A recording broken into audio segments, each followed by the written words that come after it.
That's all. Get everybody agree.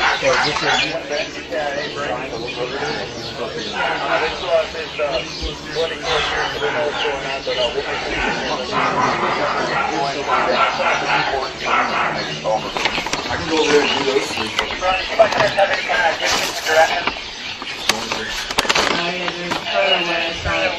Over there.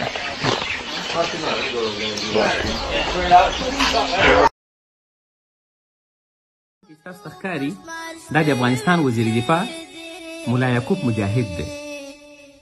هغه چا چې د دوی په سر باندې میلیونهاو ډالر انعام منلی و او میلیونهاو ډالر انعام یې د دې خلکو په سر ورکولو که دا موږ ته څوک په لاس راکړي او یې ځای موږ ته وښیي میلیونهاو ډالر انعام به موږ ورکو. مخامخ ورته ولاړ دي. دا چې کله دی د هیواد او د الله رضا او د هیواد او د اسلام دپاره رښتونې مبارزه وکړي او هغې کې صرف د الله رضا ولټې او د حق مبارزه وکړي نو الله وایي چې د ما نوم حق دی او زه به همیشه د حقو طرفدار یم.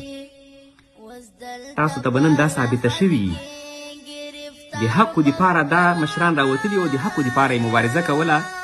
هغه چا چې د دوی په سر باندې میلیونهاو ډالر انعام منلی و او مخامخ ورته ولاړ دي او عکسونه اړې او راړې او دا پکې نه پېژني. ده کواره پکې تنې غلطیږي مګم عکس هم ورسره په لاس کې دی. دا هغه څوک کوي چې د چا دپاره مبارزه کوي. پروردګار الله دې وخت کې در سره مرسته کوي ځکه چې ته صرف د الله د رضا دپاره د خپل هیواد د استقلال دپاره مبارزه کوي. باور وکړه په دې قسمه ورته ګوري تاسو د سترګو ته وګورئ لکه د زمري سترګې. هیوادوالو یو څه به رښتونې سره ووایو.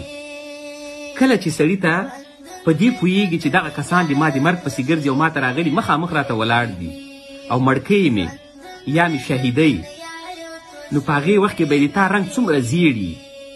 مګم تاسو د دې وزیر دفاع رنګ ته وګورئ د مولوي صاحب مجاهد رنګ ته وګورئ سترګو ته یې وګورئ چې یوه ذره فرق پکې نه دی راغلی. هیوادوالو دا هغه څه دي چې رښتونې مبارزه ده. کله چې د هیواد مینه او د اسلام مینه دې په زړه کې وه او رښتونه د هیواد دپاره مبارزه وکړي نو بیا به دې نه رنګ زیړي او نه به د چا نه ډار لرې ځکه چې ته صرف او د الله د رضا دپاره مبارزه کوې.